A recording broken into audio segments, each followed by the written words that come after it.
Buongiorno a tutti, bentrovati e benvenuti alla inaugurazione del palinsesto di webinar e attività divulgative online di Opificio Innova, hub di innovazione della Sardegna.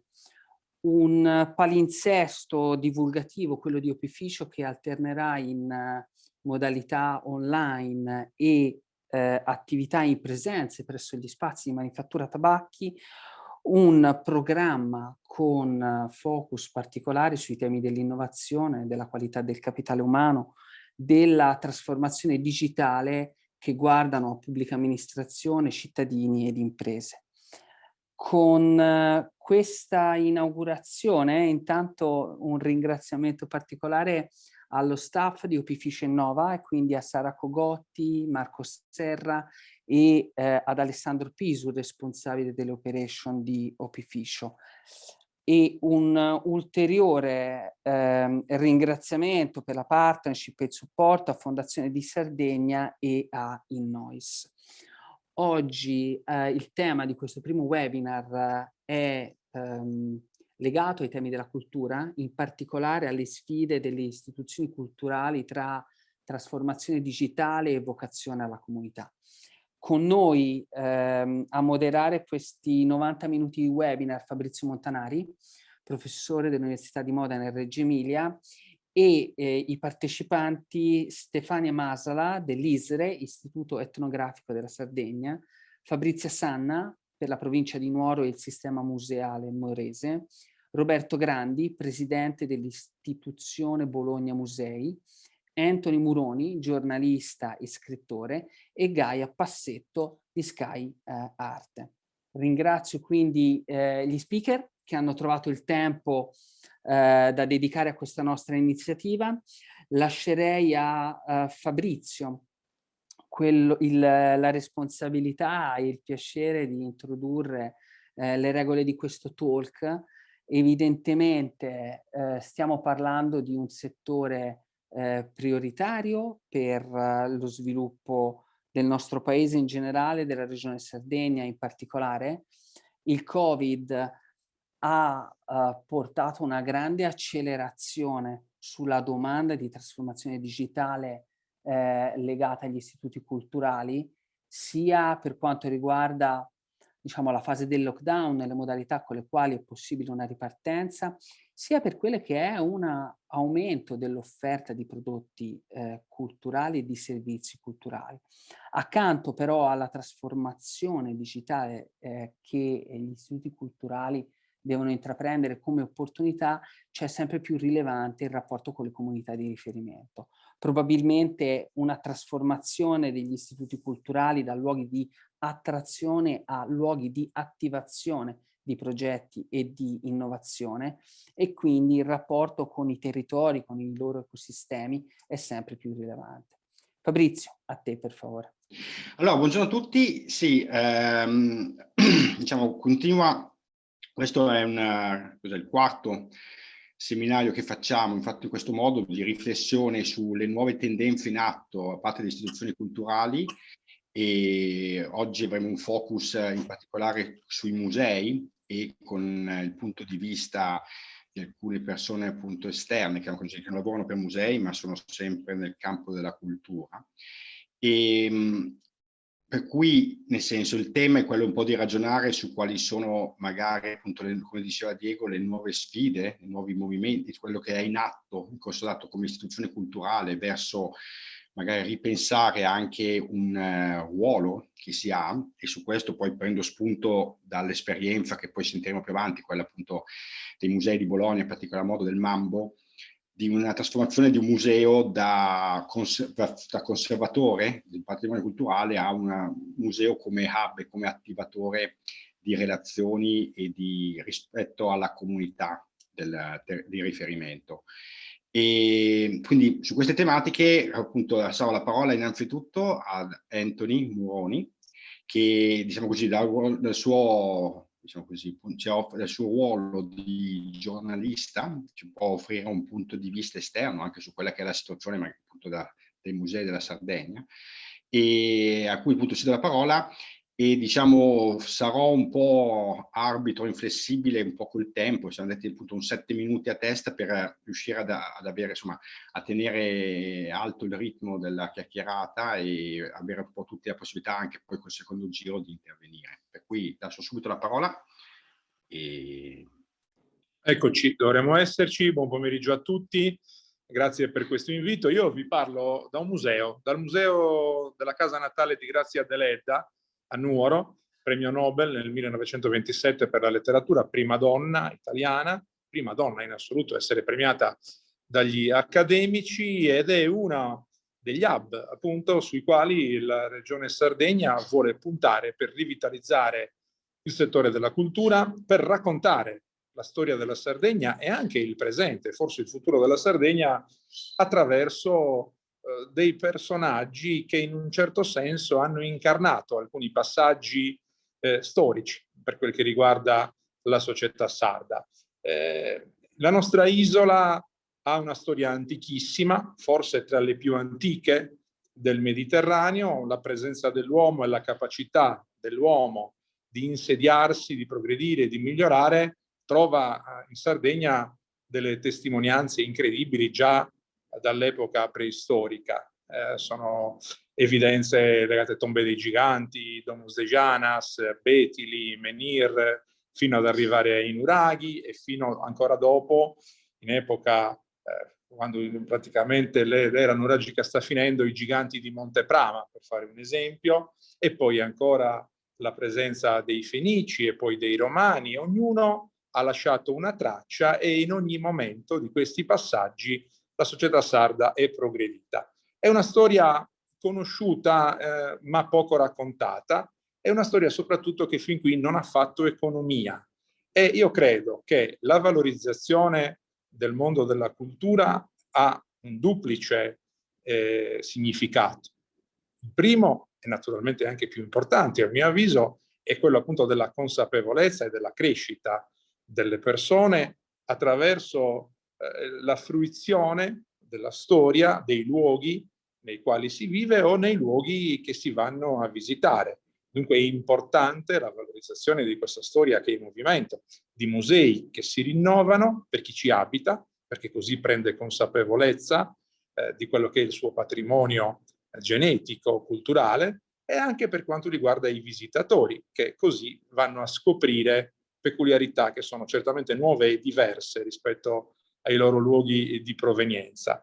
Ancora, è importante anche dal punto di vista economico, è un acceleratore, noi lo vediamo nel resto del mondo. Non so, chi è stato in Egitto sa che una parte importante di quell'economia, prima che le guerre e tutto il resto, tutte le tensioni che in quest'ultimo decennio hanno attraversato quella parte del mondo, era legata alla valorizzazione di siti turistici antichissimi che vengono raccontati in modalità nuove. Abbiamo visto anche in questi giorni che il governo egiziano ha fatto un grandissimo investimento sulla valorizzazione della storia legata alle piramidi e ai faraoni.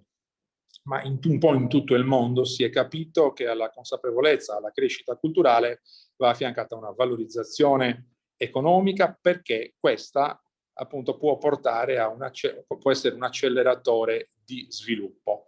Cosa si sta facendo in Sardegna? Dicevo, sono al Museo dell'Edda, qui parliamo di storia del XX secolo, dicevo la premio Nobel del 1927 per la letteratura, ma è in fase di costituzione con una partnership che riguarda il Ministero dei Beni Culturali, la Regione Sardegna e il Comune di Cabras, un potenziamento del museo che ospita i giganti di Monteprama, che è la più antica statuaria del Mediterraneo. Sono un'epoca antichissima dei colossi di pietra che sono stati ritrovati 40 anni fa e solo in epoca recente ristrutturati, cioè recuperati e messi a disposizione del pubblico. Ecco, vengono valorizzati con un ampliamento del museo e soprattutto la capacità di creare una fondazione che servirà anche con la benedizione del Ministero dei Beni Culturali, per pubblicizzare e per valorizzare nel mondo questa figura.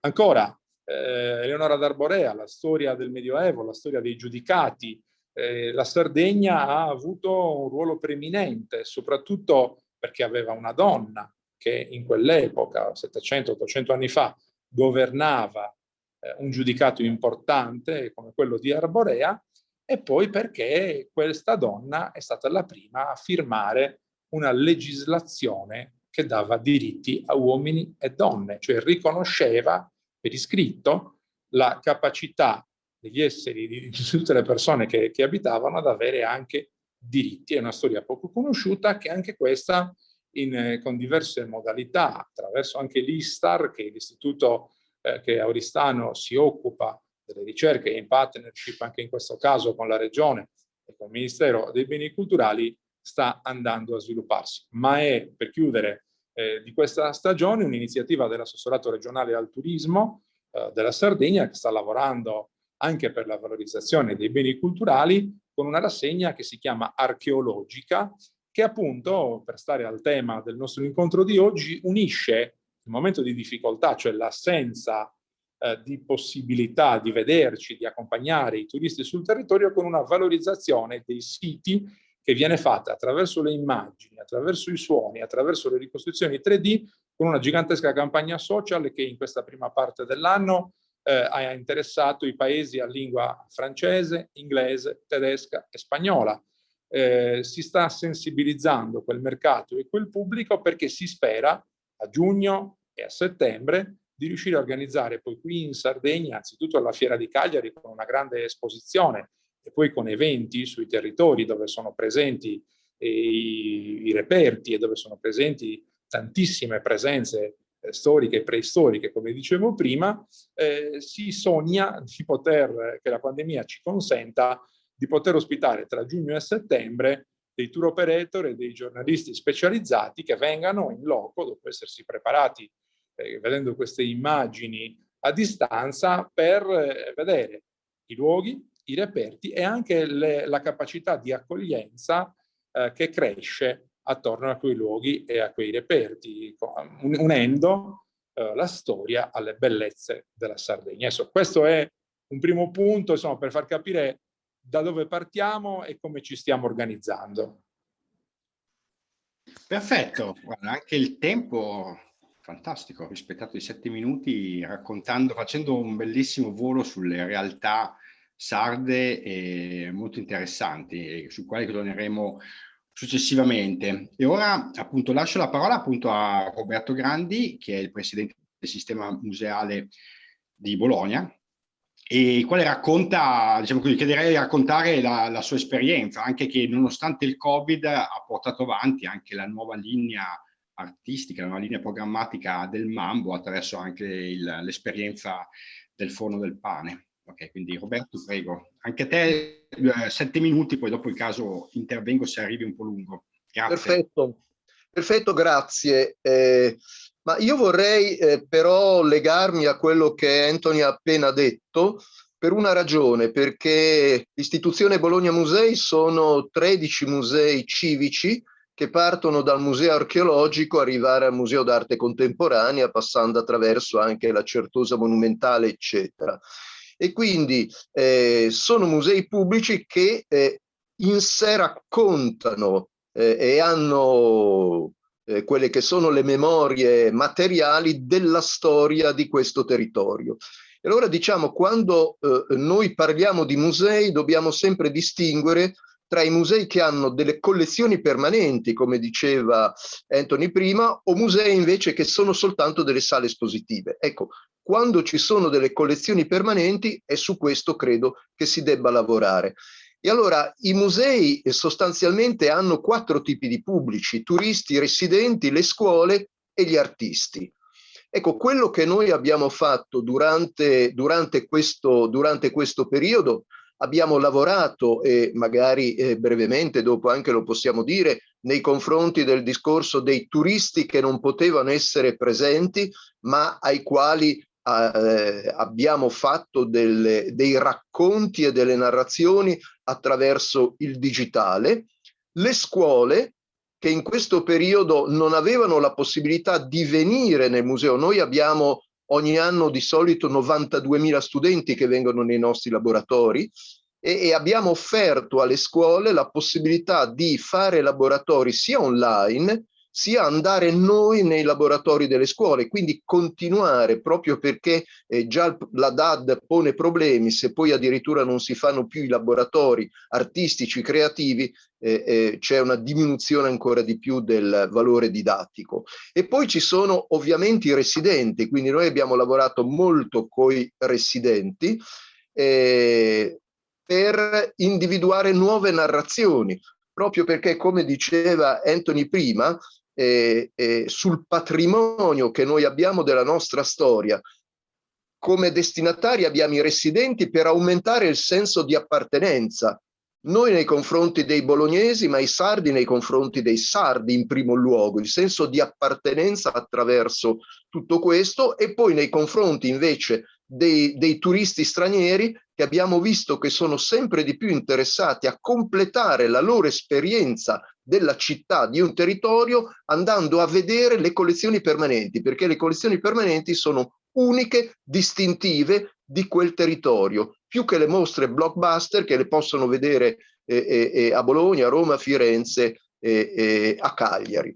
Ecco, però abbiamo un quarto tipo di pubblico, ci siamo detti, e sono gli artisti, soprattutto i giovani artisti che in tempi di pandemia hanno avuto dei problemi, quelli più giovani, che sono privi di studio in cui poter continuare a lavorare. E allora cosa abbiamo pensato?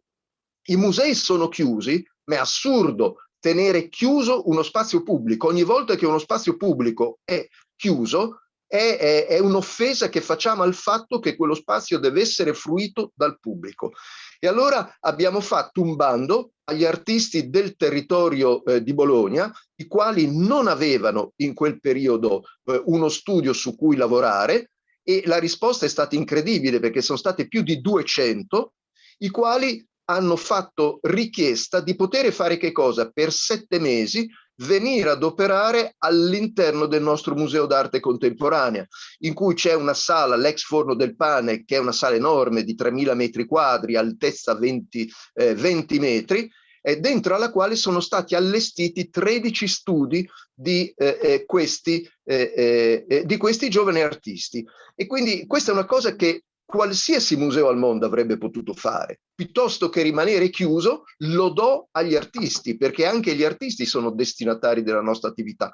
E quindi la cosa che è avvenuta interessante è che questi artisti sono stati selezionati, sono entrati in questo open space, ognuno dei quali aveva il proprio studio definito da un punto di vista grafico, proprio per il distanziamento, hanno fatto lavori individuali, lavori collettivi, e poi li abbiamo fatti incontrare anche online con specialisti che potevano interessare loro, e abbiamo chiamato anche dei curatori, abbiamo chiamato dei galleristi, e quindi li abbiamo aiutati ad entrare nel mondo dell'arte nel quale loro vogliono entrare. Abbiamo finito i 7 mesi, si sono costituiti in associazione e in 3 o 4 hanno continuato a lavorare assieme, e c'è stata questa crescita. Questa è una cosa però che continueremo in altri spazi, perché ci siamo resi conto che non soltanto i musei devono ospitare opere d'arte, ma possono diventare motore anche di produzione, dando la possibilità in questo caso a questi giovani, i quali non avrebbero avuto possibilità di maturare in questo periodo. Essendo noi musei pubblici, ecco, credo che questo sia importante. Ci siamo accorti come oltre ai turisti, oltre ai residenti, oltre alle scuole, ecco, c'è un quarto tipo di pubblico verso il quale abbiamo una responsabilità sociale. Direi che sono nei 6 minuti e mezzo, magari recupero 30 secondi dopo, non so. No, guarda, se vuoi fare l'ultimo commento, sei assolutamente in tempo. Ecco, no, il commento diventa è questo. Quindi, quando i musei sono chiusi al pubblico, si possono fare altre cose, e soprattutto non aspettare che il pubblico venga. E quindi noi abbiamo anche un'altra attività che stiamo facendo e abbiamo continuato a fare in questo periodo, grazie ai soldi europei del PON, e sappiamo che i soldi europei e i bandi europei per la cultura li otteniamo soltanto se facciamo attività inclusive e partecipative, e quindi abbiamo questi 18 giovani che si muovono come mediatori culturali non all'interno dei musei, ma all'esterno dei musei, con quelli che sono i pubblici più fragili, adolescenti e anche adulti, con strumenti laboratoriali per poi portarli all'interno dei musei. Perché il problema nostro è il non pubblico, il non ancora pubblico. Quelli che sono già pubblici li continuiamo a dare, ma è avere nuovo pubblico. Per avere nuovo pubblico non è sufficiente aprire i musei, ma bisogna andare fuori, lavorare per poi portarli all'interno.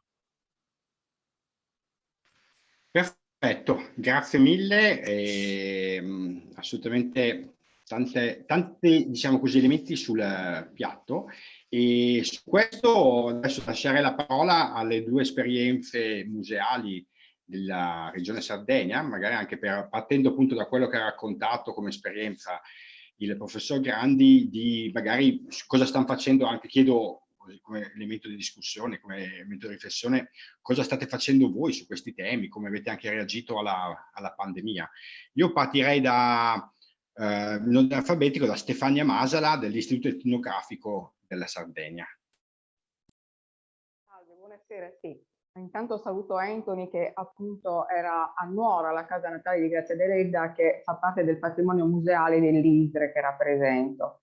Durante la pandemia l'ISRE ovviamente ha trovato inevitabile, come tutti, dover affrontare la chiusura dei musei. Sono musei particolari quelli che noi gestiamo, sono riferiti ovviamente ad un popolo che può essere certamente quello turistico che arriva nella cittadina di Nuoro e quindi visita anche i luoghi di interesse che sono i musei, quali la Casa Natale di Grazia Deledda e il Museo Etnografico, meglio conosciuto da più come Museo del Costume, perché traducono sostanzialmente le tradizioni popolari in arti visive. Il Museo del Costume è particolarmente interessante. Durante la chiusura, naturalmente, non abbiamo potuto accogliere naturalmente i turisti, ma neanche proporre laboratori didattici che tradizionalmente l'ISRE sviluppa all'interno degli spazi museali. Volevamo affrontare in ogni caso, al pari di tutti i musei, un modo per renderci visibili di più.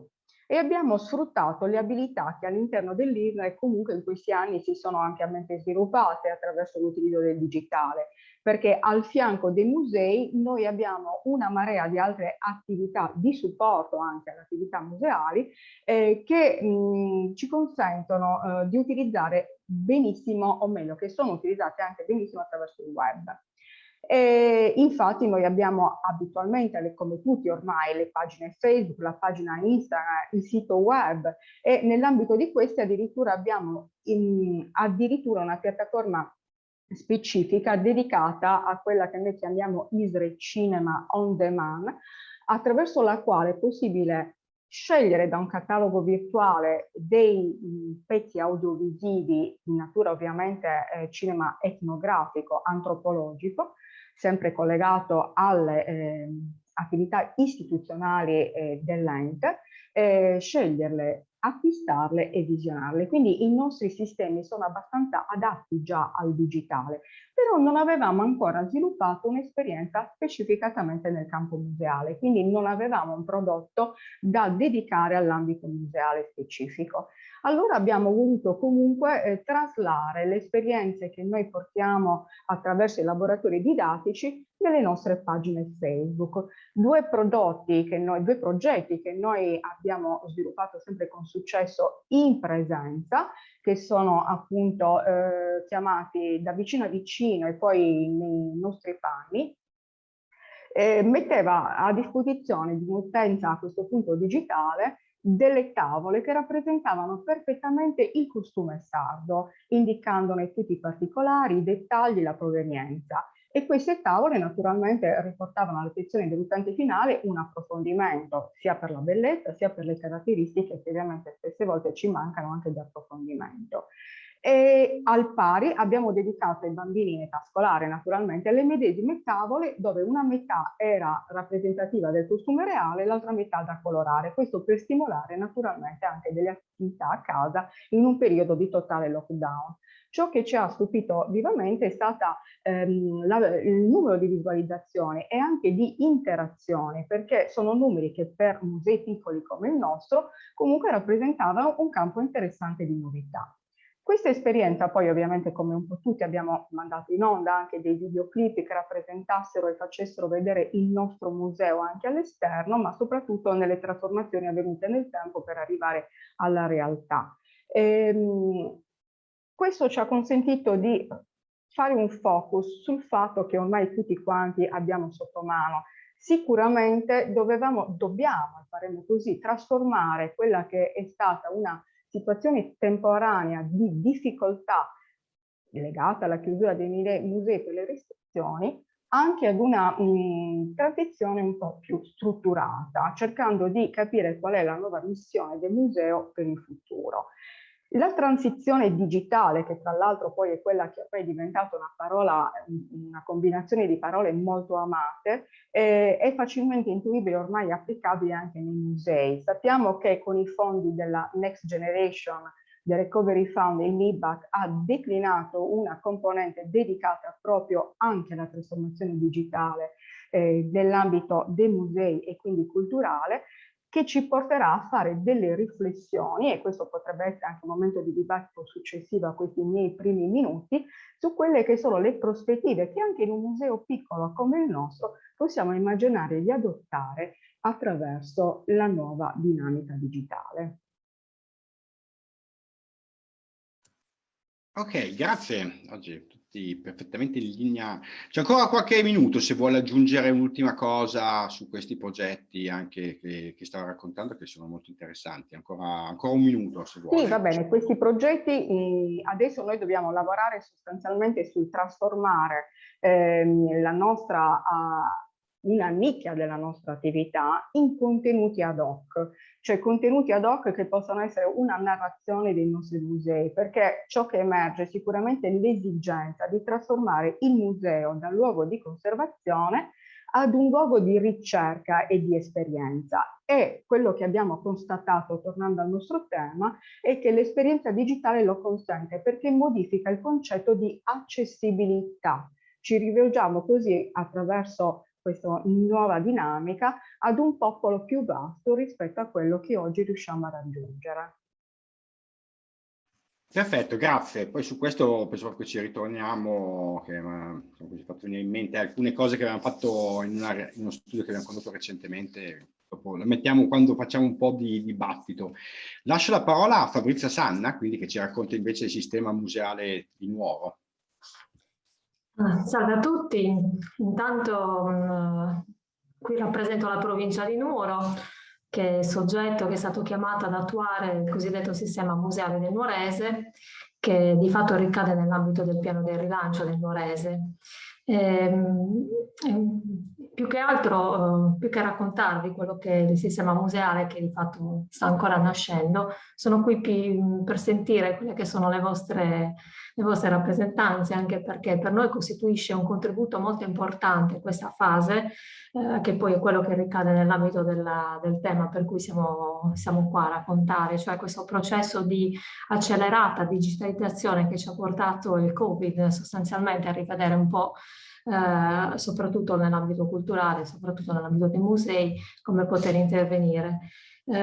Quindi diciamo che per raccontare il sistema museale posso rappresentare il fatto che in questo momento la provincia è chiamata ad attuare 30 interventi che ricadono in circa 21 comuni, che interessano musei a diverso titolo, quindi musei dove sono allocate mostre permanenti, in alcuni casi anche musei di natura mista, quindi con mostre permanenti, alcune temporanee, e altri musei che di fatto devono ancora nascere, per quanto, come dire, già pensati nei loro contenuti, di fatto non esistono materialmente.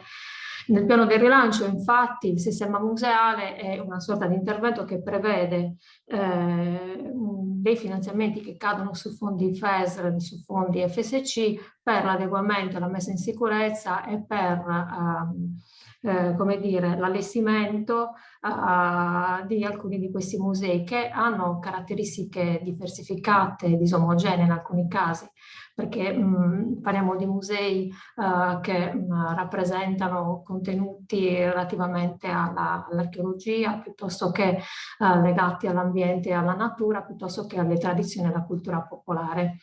Il ruolo che la provincia riveste in questo ambito è proprio quello di stabilire in qualche modo una sorta di governance che riesca a mettere, diciamo, a regime e a creare una sorta di rete di questi musei.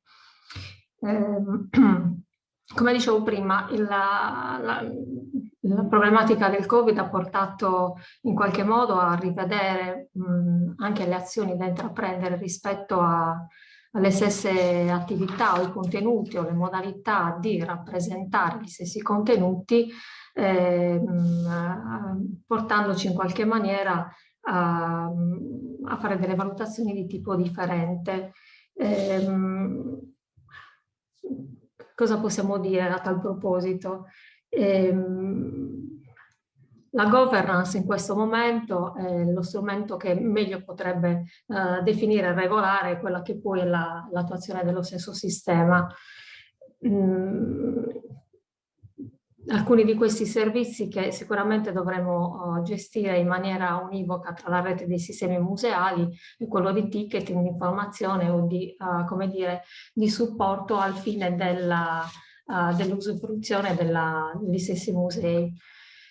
Questi musei in questo momento sono specificamente al vaglio della nostra struttura perché stiamo intervenendo con diversi problemi.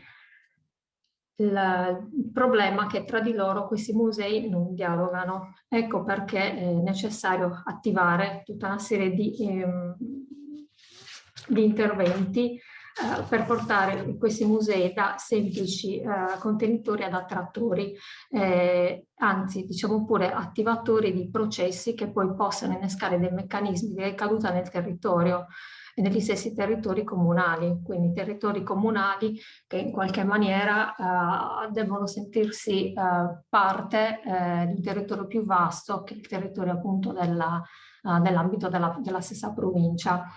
Le problematiche sono quelle poi legate alla possibilità di far usufruire anche in maniera, come dire, non più alternativa ma in maniera ormai contingente gli stessi musei, ragionando anche sulla necessaria catalogazione digitale degli stessi contenuti, catalogazione che al momento in queste piccole realtà non è assolutamente presente.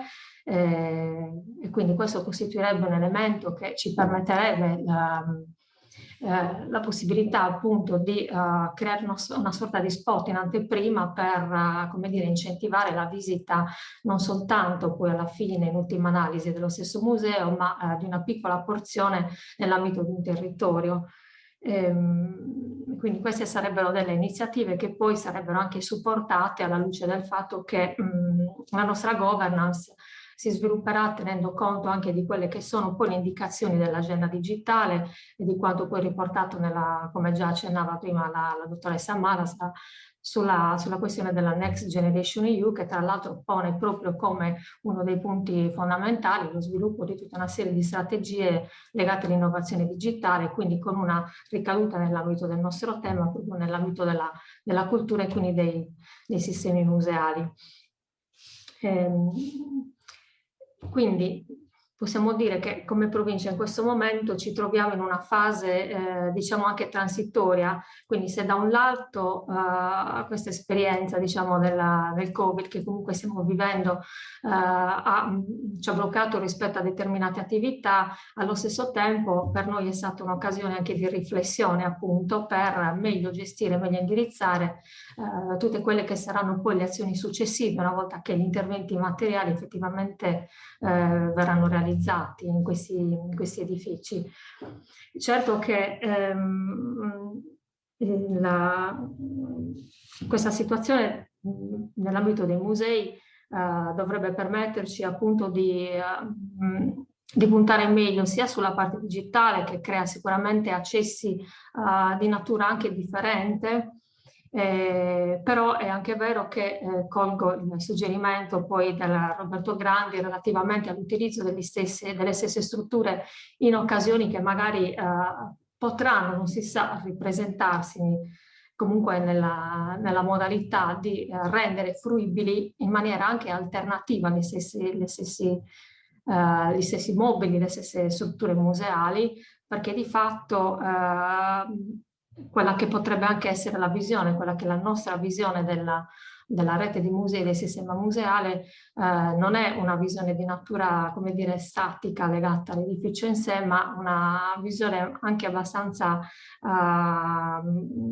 di modifica in corso sulla stessa natura del luogo, per cui pensare anche a utilizzi magari differenti o comunque complementari a quello che è l'uso, diciamo, consueto delle stesse strutture.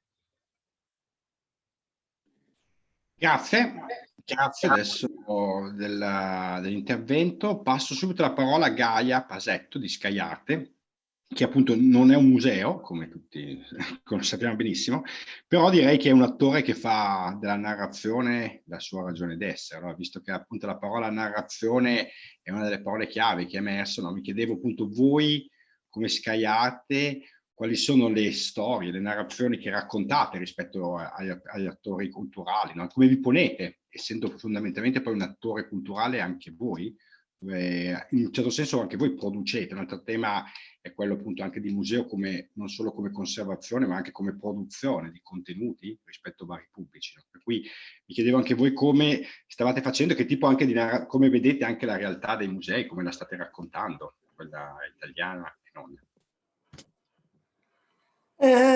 Sì, buonasera a tutti.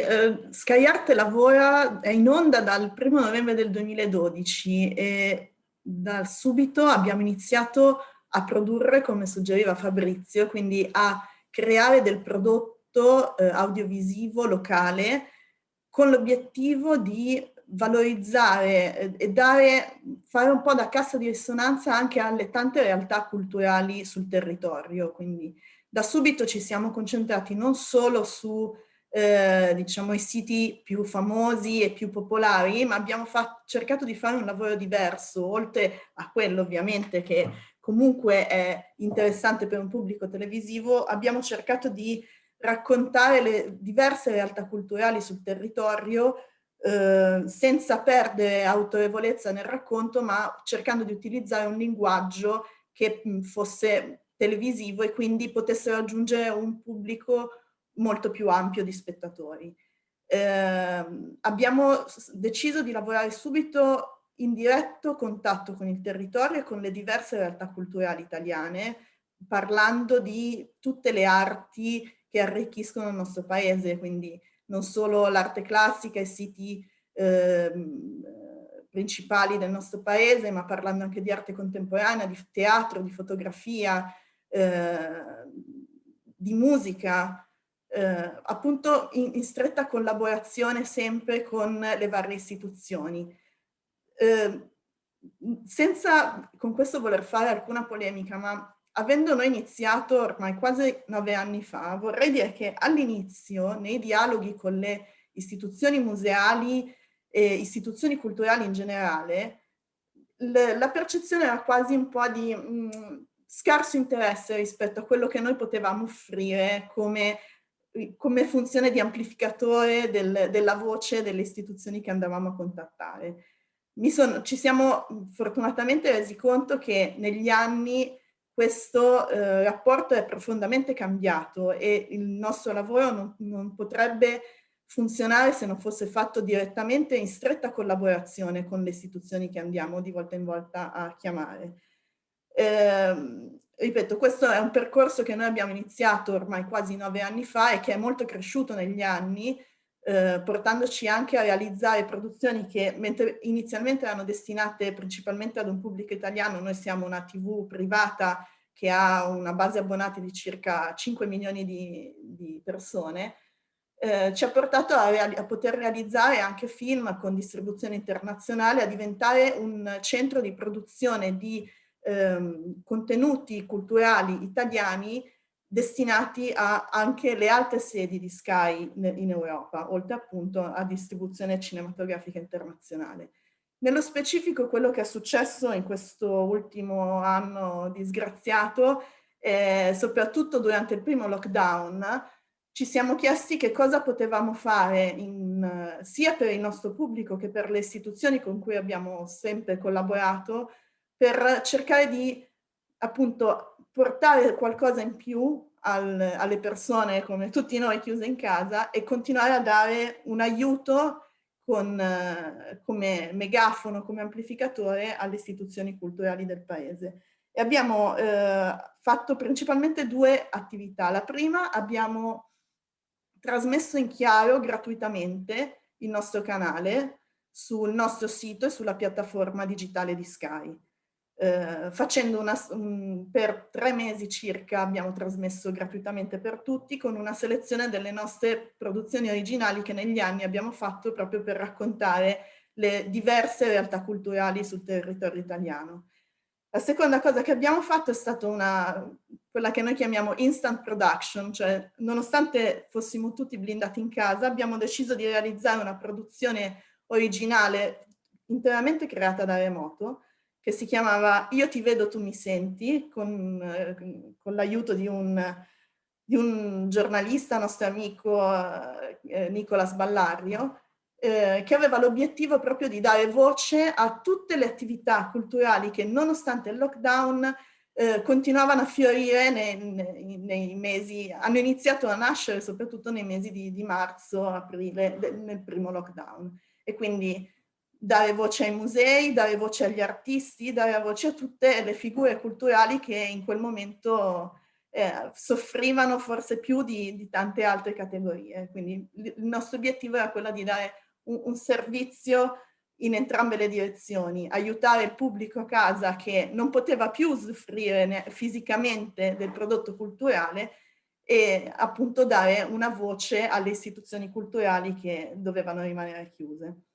Il nostro percorso continua. Quello che abbiamo fatto in questi mesi, oltre a continuare a investire sulle produzioni originali legate alla cultura sul nostro territorio, è stato quello di realizzare altri prodotti specifici per questo periodo di Covid. Abbiamo realizzato una produzione sul teatro che si chiama Sipario, fatta in collaborazione anche con l'Istituto Luce, che abbiamo realizzato nei mesi di agosto e settembre, mandato in onda nell'autunno di quest'anno, appunto per ancora una volta dare spazio a un altro importante elemento culturale del nostro paese che ancora non vede la luce, non sa quando potrà ripartire.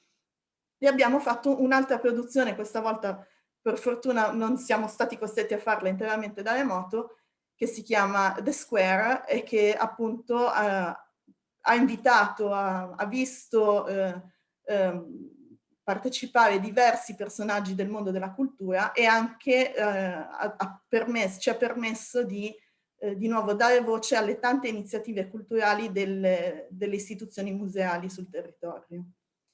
Il nostro percorso continua. Non ho guardato i minuti, Fabrizio, io nonostante debba...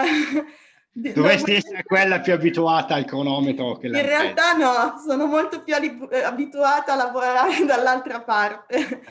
Guarda, se vuoi fare un ultimo commento, altrimenti ripartiamo col secondo giro e poi dopo puoi farlo. No, sì, l'unico commento è che diciamo, secondo me è davvero molto importante che anche le istituzioni culturali colgano l'opportunità di questo brutto momento, cioè il fatto di accelerare dal punto di vista della digitalizzazione e di aprirsi sempre di più a diverse forme di diffusione delle proprie attività e delle proprie ricchezze.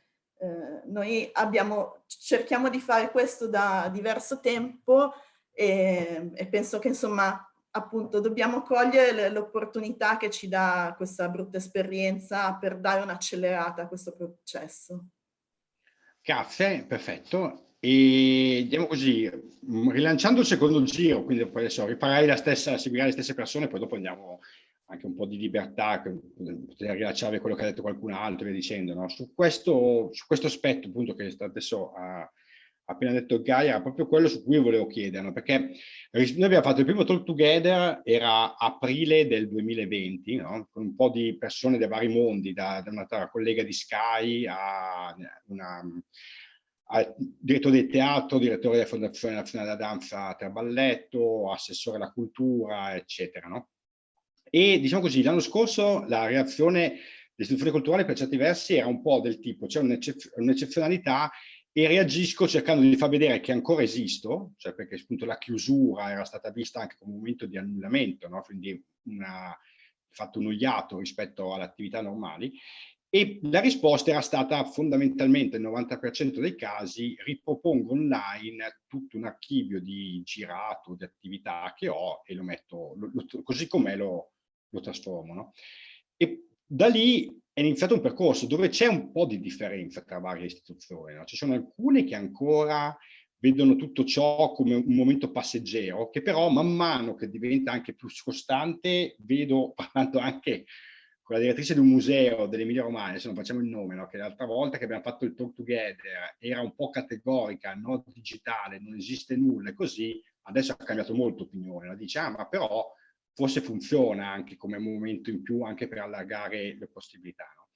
E quindi appunto i musei vedo che stanno proprio usando un momento anche per ridefinire se stesso e ripensare, no? Anche poi dopo in futuro anche alcune cose che possono restare per andare a completare l'offerta. Ecco, su questo, cioè quali sono un po' le sfide sulle quali, diciamo così, c'è da cimentarsi, diciamo, da qua a fine anno, le prossime sfide, no? Rispetto anche, poi il problema è sempre quello delle risorse economiche che bisogna avere, oppure dei fondi, che si parlava prima di Next Generation, o dei fondi europei di cui parlava il professor Grandi, no? Quindi cercando un po' di mettere insieme come raccogliere le risorse economiche adatte e quali sono un po' le priorità che ci si vuole dare, no? Però, diciamo così, rispetto a questo, quali, diciamo così, ripasso la parola a Fabrizio, sì? perdona, magari mi faceva piacere sottolineare un paio di aspetti, no? Che poi hai ripreso, cioè partendo anche dall'ultimo intervento di Gaia,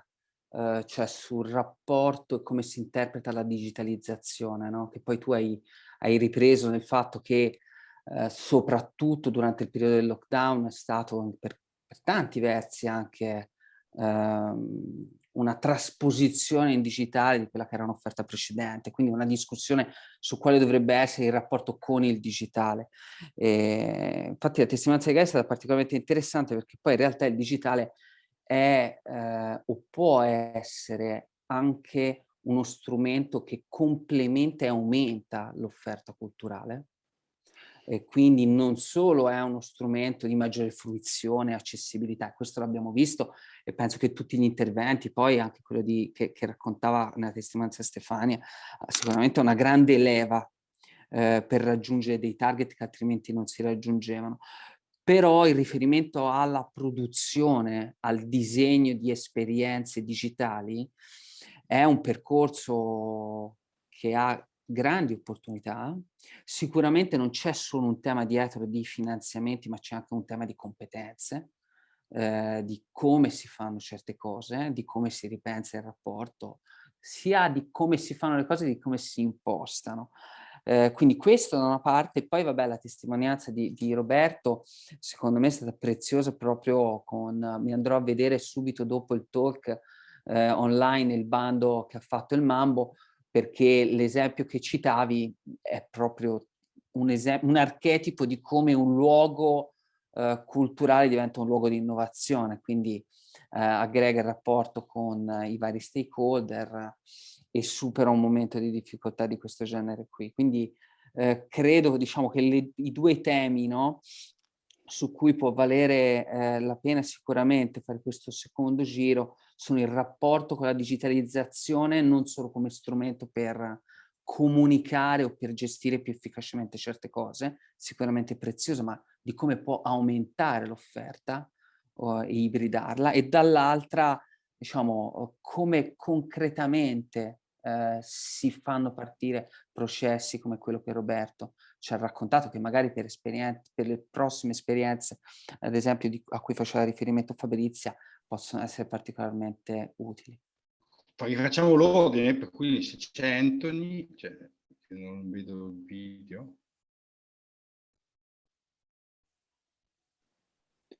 È probabile che abbia avuto Mi sembra che avesse detto che aveva delle altre. Vabbè, allora, guarda, Roberto, visto che l'ha tirato in ballo Diego, ti lascio subito la parola, allora. Il microfono, Roberto. Io credo che è chiaro, ci sono dei musei che hanno capito adesso che esiste il digitale, eccetera, però come esperienza mia, io penso che i musei possano essere pensati come due cose. Una, non tanto come un accumulo di oggetti, ma come un accumulo di storie. Dentro ogni museo ci sono miliardi di storie, dentro ogni oggetto. Noi per esempio facciamo il quarto d'ora. Noi con i visitatori un quarto d'ora, il curatore in un quarto d'ora un solo quadro, un solo stato, e poi dopo li manda fuori. Perché questo per quanto riguarda i residenti. I residenti devono vivere il museo non come visitatori. I visitatori ci stanno, quando noi andiamo in una città straniera, ci stiamo 3 ore perché non sappiamo se ci torniamo. I visitatori devono poter venire dentro un quarto d'ora, 20 minuti, passando per approfondire qualche cosa. Quindi da un lato storie, e l'altra cosa che io dico, i turisti visitano i musei, i residenti li devono abitare.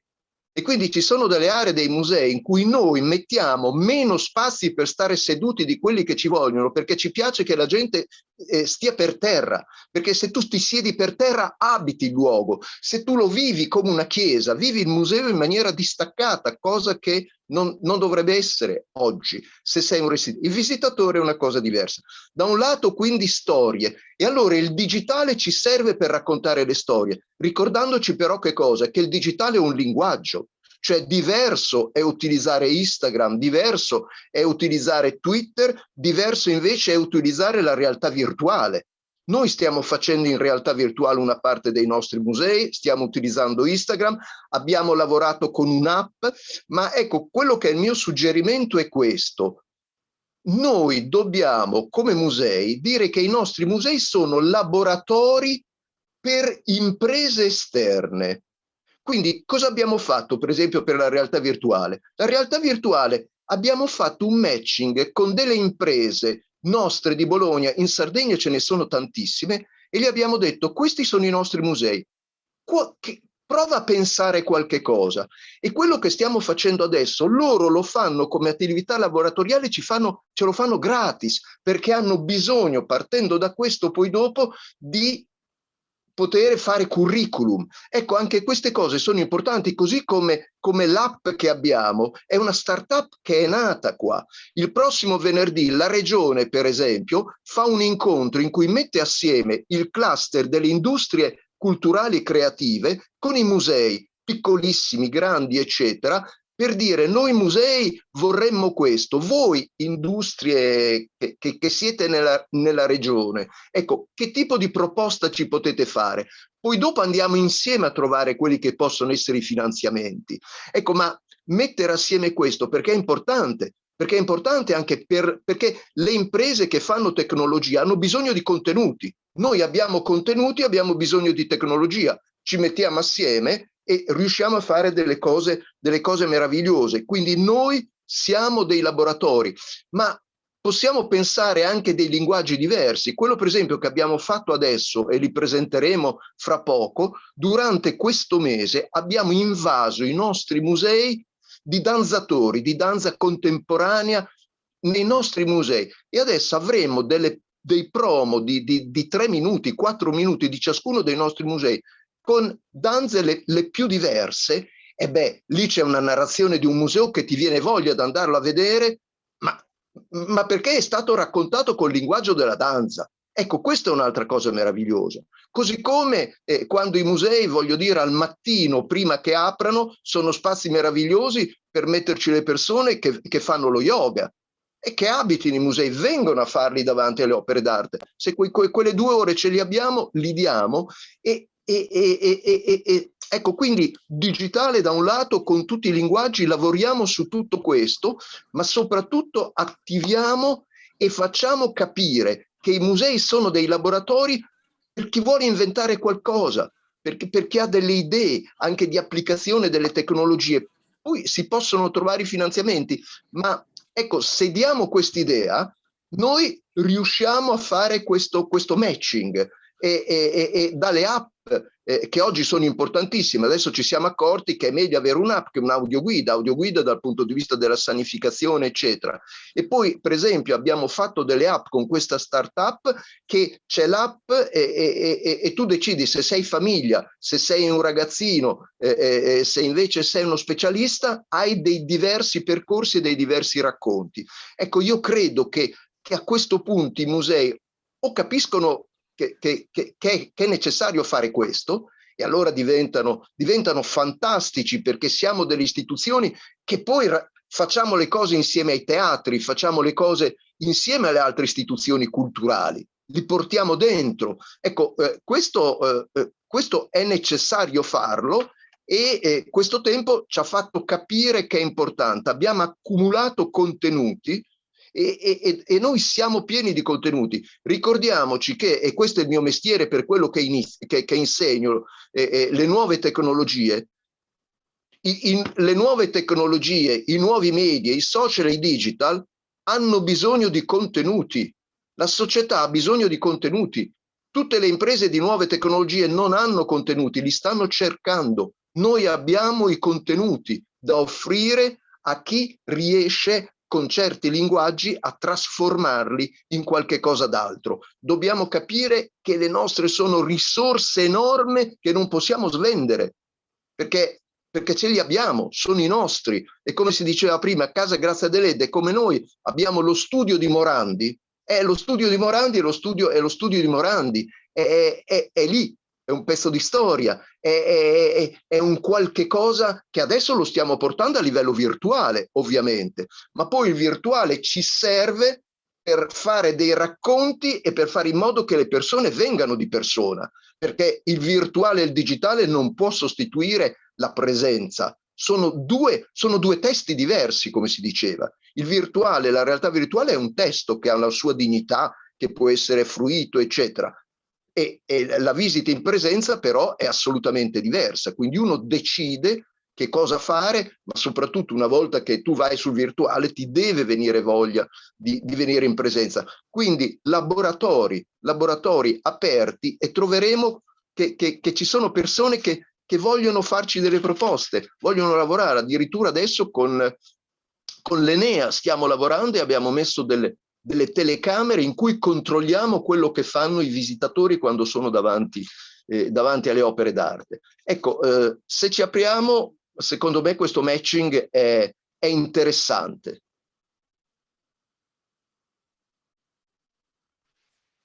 Guarda, qua è un tema che dopo me personalmente mi colpisce sempre, mi interessa sempre tanto, no? Che ad esempio studiando gli spazi collaborativi anche insieme a Diego, no? Quindi quelli che poi sono normalmente i co-working, gli incubatori e tutto, in realtà poi anche alcuni colleghi con cui abbiamo scritto un libro, quindi quelli stranieri, hanno portato come esempi anche la biblioteca, i musei, no? Quindi proprio enti culturali che hanno, diciamo così, tradizionalmente una certa funzione, che invece si aprono e diventano quello che usato la parola anche tu, no? C'è un laboratorio di idee, di contaminazione, che porta anche a nascita di cose che sono anche molto lontane da quella che poi era l'elemento originale, diciamo così, la funzione d'uso originale di quella che era il museo una volta. E ho visto che Anthony è tornato, per cui ti lascio un attimo la parola, visto che... Sì, grazie. Sarò brevissimo a integrazione del mio precedente intervento. Devo dire che sono anche d'accordo con quanto ho appena sentito dal dottor Grandi. Naturalmente il virtuale può servire da succedaneo o da presentazione o da introduzione a un argomento, a un luogo, a una descrizione. Poi naturalmente niente può sostituire la presenza e l'esperienza dell'anima che si vive interagendo con i luoghi e naturalmente vivendoli secondo il racconto che i curatori dei musei, delle mostre, delle rassegne, delle esposizioni fanno. A integrazione di quello che dicevo prima, io credo che il futuro non sia così lontano, ma vada un po' affinato. Cioè noi dobbiamo presentare un'offerta integrata, che era quella che dicevo prima, invitare, far conoscere alle persone il fatto che le cose esistano. Cioè serve una buona comunicazione e una buona capacità di suscitare curiosità e di suscitare interesse. Perché in un mondo così competitivo la giornata è fatta di 24 ore, siamo talmente impegnati, siamo talmente bombardati di cose da fare, che convincere le persone a dedicarsi alla cultura già non è facilissimo. Convincere a dedicarsi al mio segmento di cultura, alla mia esposizione, al mio interesse è una competizione ancora non facile. Dunque si parte, la prima sfida è questa. La seconda sfida è fare, a mio avviso, esposizioni non statiche, lo avete già detto, c'è la necessità di rinnovare continuamente e di attualizzare e di creare magari anche un percorso filologico. Lo fanno già alcuni musei. Io per esempio penso al Museo Egizio di Torino, dove non è che uno dice ci sono andato una volta e non è necessario che ci torni. No, ci devo andare tutti gli anni, perché ogni anno trovo una modalità di racconto di quei contenuti e di quelle storie che è diversa. Dunque questo è altrettanto importante. E poi io credo anche al fatto che la staticità vada combattuta in un'altra maniera. Faccio un esempio che riguarda la Sardegna. Se io ho la possibilità di portare un gigante di Montepramo in esposizione temporanea all'Ermitage o al Louvre o qualsiasi altro museo che può essere interessato a fare un cross, cioè a fare una cosa diversa rispetto a quello che è il tema delle sue esposizioni, e dare spazio alla statuaria del Mediterraneo, tornando all'esempio dei giganti di Monteprama, probabilmente intercetto un pubblico che è certamente superiore numericamente rispetto a quello che di solito viene qui a Cabras, forse lo incuriosisco e forse lo posso invitare in futuro a scegliere anche la Sardegna come meta per approfondire le sue curiosità o le sue conoscenze riguardo alla storia e alla preistoria, ma come dicevo prima, non per forza dobbiamo tornare al nuragico o al prenuragico. Abbiamo in Sardegna anche tanta storia riguardo storia giudicale, riguardo al Medioevo, riguardo a tutta una serie di altre ere che hanno portato dei grossi cambiamenti e che hanno lasciato delle tradizioni che rendono ancora viva oggi la società sarda. Salutandovi, vi rinnovo i complimenti, perché per la parte che ho sentito ognuno davvero è stato in grado fin qui di portare un contributo che credo possa essere importante e ci possa far ragionare tutti sulle iniziative future. Grazie mille, e a proposito di sempre di ragionamenti di iniziative future, passo subito la parola a Stefania. Saluto Anthony se va a lasciare. Tanto Stefania Masala, prego. Benissimo, devo dire che ogni intervento rappresenta un motivo di spunto ulteriore e riflessione. Quindi farei queste considerazioni. Condivido pienamente quanto ha già esposto Fabrizia della provincia di Nuoro, perché i musei sono, anche dal mio punto di vista, non solo luoghi di custodia, ma anche attrattori turistici. Per cui l'ISRE vive questa esperienza in modo molto responsabile, consapevole che intorno ai suoi musei è necessario creare anche una rete di eventi o di elementi catalizzatori che possono ovviamente attrarre una popolazione turistica sia locale, come diceva Roberto, che ritorna perché abita i musei, ma anche esterna, quindi luogo di attrazione necessario. Quindi è evidente che quando noi parliamo di digitalizzazione stiamo parlando di parti, e adesso poi entrerò meglio nel vivo, che non sostituiscono il ruolo del museo fisico, che comunque rimane meraviglioso per tutto quanto ha esposto anche Anthony in modo molto preciso e accattivante. Quando penso alle opportunità che mi sono state messe in evidenza da questo momento, perché è vero quanto ha detto anche Gaia, ma chi ci pensava a portare in digitale alcuni passaggi che potessero riguardare i musei? Ebbene, adesso questa opportunità l'abbiamo colta, però come dicevo prima mi vorrei soffermare su alcuni aspetti. A quale pubblico ci dobbiamo rivolgere? Questo è il primo passaggio fondamentale, il target, perché nel digitale voglio andare a cercare un target specifico. Con quali narrazioni presenterò il nostro museo a questo pubblico? Quali contenuti ad hoc? Per cui, volendo immaginare i nostri musei, che sono musei molto particolari, è evidente che una nicchia la individua in contenuti specialistici, offrendo la possibilità a cultori, ricercatori, di approfondire quei temi che non sono facili nemmeno da incontrare, insomma, in tanti libri. Noi per esempio siamo cultori del tessile della Sardegna, dal momento in cui abbiamo iniziato a tessere ad oggi, quindi una storia molto attenta al costume sardo, ai fondi, ai manoscritti. Pensate soltanto a questa, a delle epistole di Grazia Deledda, che abbiamo in parte digitalizzato, ma non è tutto digitalizzato. Quindi per i ricercatori già tutto questo può diventare un momento molto importante di approfondimento. E poi c'è tutto l'educational, la didattica a distanza ormai che noi conosciamo bene, e quindi un pubblico che è la scuola. I laboratori didattici noi fisici li abbiamo, ma quante scuole non possono partecipare alle nostre manifestazioni? Quindi possiamo rivolgerci a distanza.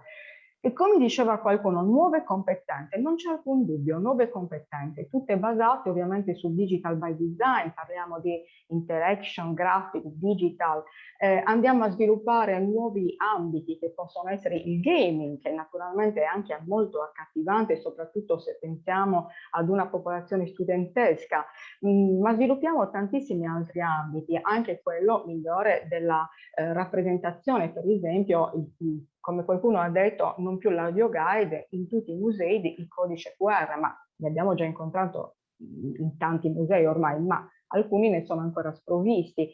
E poi uno sviluppo migliore della vendita online. Nuove competenze professionali che sicuramente possono essere acquisite come nuovo personale, oppure può essere la formazione di personale già esistente, o sono anche competenze che ormai si metteranno nel mercato a cui noi potremo certamente accedere attraverso l'esternalizzazione. Io vedo in questa nuova prospettiva un nuovo paradigma, cioè nel senso che adesso abbiamo sempre lavorato pensando di portare le persone al museo. Con questo nuovo passaggio il paradigma cambia, naturalmente in parte, non in tutto, è il museo che va alle persone, quindi dobbiamo lavorare su questo aspetto. Grazie, infatti questo qua è un tema che poi è caro a Roberto. Cioè adesso con Roberto ci siamo confrontati, abbiamo fatto lo studio del Mambo, per cui siamo sentiti variate volte su questi temi, no? Poi quello che diceva prima, no? I diversi pubblici, quello che dice anche lei, no? La funzione di ricerca, i ricercatori, quindi il pubblico, gli studenti, i giovani, i cittadini, i visitatori, i turisti, no? Quindi le diverse narrazioni, quindi un po' una sorta, diciamo così, citando un autore che ha di un'altra isola, però sempre molto famoso, sempre, diciamo così, anche lui vincitore del Nobel, diciamo, un museo che è uno, nessuno, 100.000, no? Che quindi deve diventare veramente a tutto tondo. E allora la domanda è, soprattutto quando si gestiscono anche tanti musei, come si fa a gestire, come pensate di inquadrare tutta questa complessità? Cioè, quindi tanti musei che svolgono tanto, e voi prima appunto parlavate dei 13, se non ricordo male, no? Musei che fanno parte del sistema museale del Nuorese. Come andate avanti su questo tema? Fabrizia, a te la parola.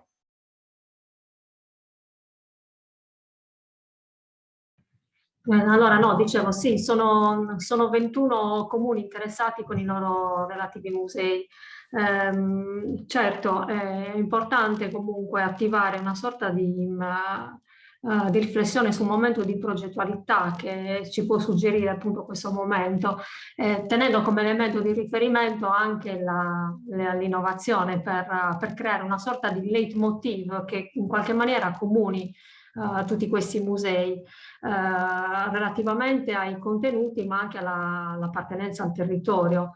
Appartenenza al territorio che deve essere fondamentale per le caratteristiche, la caratterizzazione appunto di questo peculiare territorio della Sardegna, che è la provincia di Nuoro, perché teniamo presente che comunque qua ognuno di questi singoli comuni che ha il suo piccolo museo tiene in qualche maniera a manifestare, a caratterizzare la propria, diciamo, unicità, giustamente. Quindi chi meglio di chi gestisce e custodisce questi musei, quindi il territorio, le persone che direttamente vivono, in qualche maniera possono darci anche un contributo su come definire poi quella che è una sorta di governance che in qualche maniera li tiene uniti senza mai perdere comunque il filo comune che li deve caratterizzare. Certo, quindi che affinché ciò sia possibile sarebbe opportuno attivare anche delle progettualità nel territorio stesso, quindi proponendo appunto i musei anche come una piattaforma di scambio di informazioni,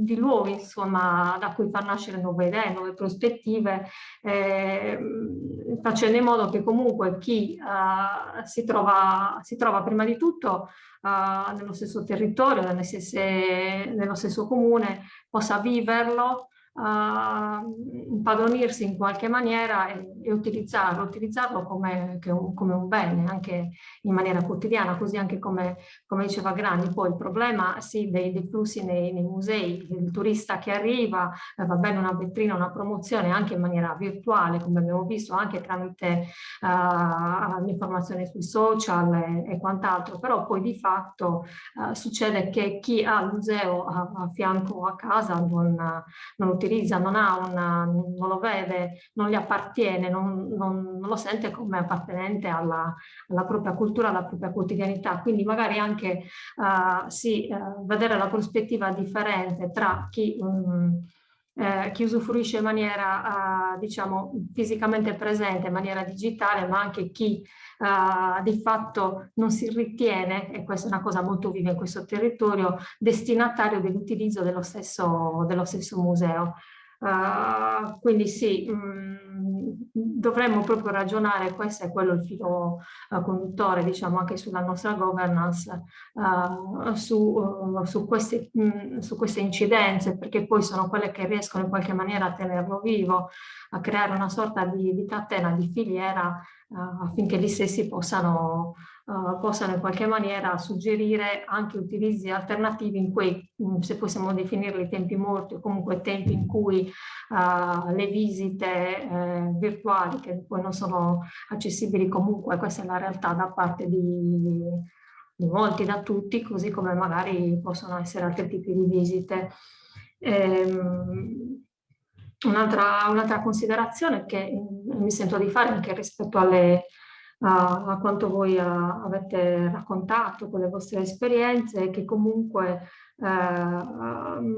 il digitale deve essere posto proprio come strumento di potenziamento, e in effetti nell'ambito di alcuni dei nostri interventi, anche con l'utilizzo dell'esperienza del CRS4, stiamo in qualche maniera cercando di creare dei sistemi virtuali di rappresentazione anche all'interno degli stessi musei che possano permettere comunque una visita, una partecipazione differente dello stesso museo, attraverso racconti, suoni che possano essere percepiti comunque in maniera da non essere necessariamente presenti, ecco. Ok, grazie mille. E diciamo così, anche il tema della governance è sicuramente un tema molto importante, perché poi tutte queste attività vanno fatte in stretta collaborazione con gli enti politici locali, proprio per portare avanti un discorso di progetto culturale condiviso, partecipato e insomma, che possa avere anche effetto sulla collettività. E invece Gaia cosa dice allora? Visto che noi ci siamo sentiti ieri sera, no? Dice un po', vediamo un po' come un po' anticipato, allora cosa dici dopo questa pomeriggio, dopo questa oretta qua passata insieme, rispetto anche un po' alle esperienze che hai visto, quindi magari anche musei che immagino forse non tutti conoscevi o comunque non avevi magari non conoscevi così approfonditamente. Quindi insomma, spero che ti abbia anche un po' sorpreso il positivo rispetto anche al discorso iniziale che dicevi, no? Cioè, magari nel passato non era stato così facile approcciarsi a certe realtà, no? Negli anni il rapporto è molto cambiato ed è adesso, cioè, qualunque istituzione culturale approcciamo troviamo subito massima collaborazione perché diciamo è chiaro l'intento comune. E a questo punto volevo ricollegarmi a quanto diceva il professor Grandi, che secondo me la cosa importante da tenere presente è la commissione dei generi è sicuramente, almeno anche per la nostra esperienza di canale televisivo, è sicuramente un elemento di forza e che può ampliare il proprio pubblico e soprattutto può permettere a un pubblico specifico di scoprire nuovi generi che pensava non gli fossero vicini. L'altro elemento secondo me molto importante è però la diversità dei linguaggi, cioè assolutamente diciamo nell'emergenza la prima attività che è stata fatta è quella di trasmettere in digitale gli archivi, però il digitale, così come posso parlare dal lato mio dell'audiovisivo, è un elemento complementare all'esperienza personale, fisica all'interno dello spazio museale. Ogni tipo di fruizione deve avere un linguaggio diverso. Io non posso parlare anche dello stesso argomento con lo stesso registro linguistico se faccio un documentario, se uso il sito internet o se uso Instagram, Facebook, Twitter. Ognuna di queste piattaforme ha un registro linguistico completamente diverso. Quindi i contenuti che vengono realizzati devono necessariamente tenerne conto e ognuna di queste piattaforme ha un obiettivo leggermente diverso. Quindi questo secondo me, cioè la cosa importante dal mio punto di vista, cioè l'istituzione museale deve tenere presente questa diversità di linguaggi e in questo senso anche affidarsi di volta in volta, come raccontava il professor Grandi, ai professionisti di quello specifico settore perché possano tradurre in un racconto efficace la storia, il prodotto, l'esperienza che il museo può offrire. Quindi secondo me questo è, cioè adesso c'è diciamo improvvisamente la corsa al digitale, tutti aprono i profili, tutti mettono su internet i loro contenuti, il pubblico ha un'offerta vastissima nella quale fa anche fatica ad orientarsi, quindi bisogna, cioè secondo me la chiave è costruire un racconto e un percorso sfruttando tutte le diverse piattaforme di fruizione per poi portare le persone fisicamente a vivere queste esperienze. Perfetto, assolutamente sì. Infatti, insomma, questa qua poi è anche un po' la sfida e su cui dopo si innesta anche il discorso delle competenze, perché poi dopo quello che diceva Diego prima, diciamo così, a volte, diciamo così, nelle istituzioni culturali, nei musei in particolare, su questo tema c'è ancora un po' una carenza di persone, di risorse con competenze di questo tipo, cioè sono poche le realtà che possono poi dopo avere la possibilità anche di avere proprio le competenze per poter sviluppare, gestire anche la complessità che un percorso di questo tipo possa portare. Allora, diciamo così, noi abbiamo ancora 10 minuti, per cui volevo capire se qualcuno di voi aveva ancora un commento, qualcosa, un'ultima cosa, qualcosa che è venuto in mente anche ascoltando gli altri, un ultimo commento, o se no dopo lascio la parola a Diego invece per un suo commento barra lancio finale di una domanda barra provocazione. Ma io in un minuto rispetto anche a quello che Gaia ha detto, ma che è anche stato detto, per esempio uno strumento che può sembrare banale come Instagram, dove chi è che non è capace di fare Instagram? Andiamo in vacanza, mettiamo le nostre foto, diciamo due robe e Instagram. Ecco, quando noi come istituzione, io ho detto cominciamo a fare Instagram, abbiamo fatto non molto, ma 16 ore di formazione da parte di chi professionalmente fa Instagram e se uno va a vedere il Bologna Musei Instagram, che è nato da poco più di un anno, è fatto benissimo. Cioè per fare Instagram devi avere un'attività editoriale, decidere nelle prossime 4 settimane che cosa faccio. Noi avendo tanti musei mettiamo assieme l'uno l'altro, le fotografie fatte per Instagram sono assolutamente diverse dalle altre, e i commenti e la parte narrativa che tu fai. Ecco, quindi non ci vuole molto, perché poi alla fine per fare quelle ore di formazione ciascuno ce le ha, ma tu dopo hai delle persone che sanno come utilizzare quello strumento, che è ovviamente diverso. Su Twitter devi dare le informazioni, invece su Instagram deve essere molto più emotivo, ovvero su Instagram invece poni dei punti interrogativi, fai dei quiz, abbiamo avuto un successo enorme, ma perché abbiamo fatto questa formazione su quel linguaggio specifico. Ecco, allora ricordiamoci che fare una formazione che tenga conto di questo è importante, così come il linguaggio televisivo, così come gli altri tipi di narrazione. Ecco, ciascuno strumento ha un linguaggio e dobbiamo o formare all'interno oppure affidarci a chi lo sa fare, ma anche la formazione interna è importante, perché a quel punto dai una grande soddisfazione a chi lavora ai nostri musei. Riescono a fare Instagram in maniera professionale, riescono a fare questo racconto,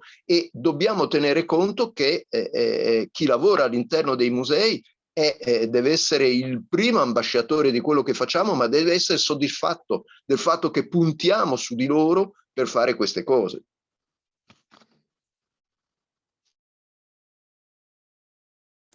No, assolutamente. Guarda, dopo. Anche la parola molto bella, quella dell'ambasciatore, e anche quella dei dipendenti, no? Delle persone che lavorano, che diventano i primi a portare avanti il nome del museo stesso, per cui è assolutamente molto molto importante questo. Sai Fabrizio, anche poi vediamo se c'è sicuramente tempo per dei flash di interventi dalle persone che oggi sono con noi, no? Il tema delle competenze è veramente chiave. Le competenze sono importanti, anche soprattutto quelle interne, se vogliamo che certi strumenti diventino strumenti di valorizzazione, perché devono essere usati. Dopodiché bisogna avere anche competenze e svilupparle per saper collaborare con l'esterno, con i fornitori, con i provider, con le realtà che sono diverse dalle nostre. Quindi alla fine sempre a quello si torna in qualche modo.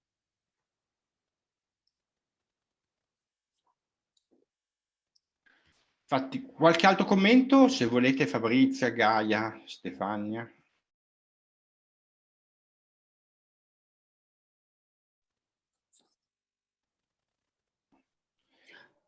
Magari non delle provocazioni, un'ulteriore domanda, ma sicuramente diciamo, possiamo provare a chiudere con un auspicio, no? Nel senso che alla fine si cresce, si collabora. Questo è l'avvio di quello che l'auspicio, che sia l'avvio di una collaborazione. Sicuramente ci fa piacere pensare a un futuro prossimo in cui un'occasione di questo tipo sarà in una delle splendidi posti della regione Sardegna, nella quale potervi avere, no, per uno scambio, per un secondo scambio di esperienza. Vorrei ringraziare nuovamente tutti per aver dato la vostra disponibilità oggi a prendervi del tempo, a raccontarci quello che fate da una parte e anche a condividere le aspettative, no? per il settore di cui vi occupate. Ringrazio ovviamente Fabrizio da parte di Opificio Innova, di nuovo tutte le persone che dietro le scene hanno lavorato a questo primo webinar dei talk del nostro palinsesto online. Grazie ancora a tutti e a tutte e rimaniamo connessi. Arrivederci. Complimenti. Grazie Roberto. Grazie. Ciao, ciao a Grazie, tutti. ciao ciao. Buon pomeriggio, buon weekend. Ciao a tutti.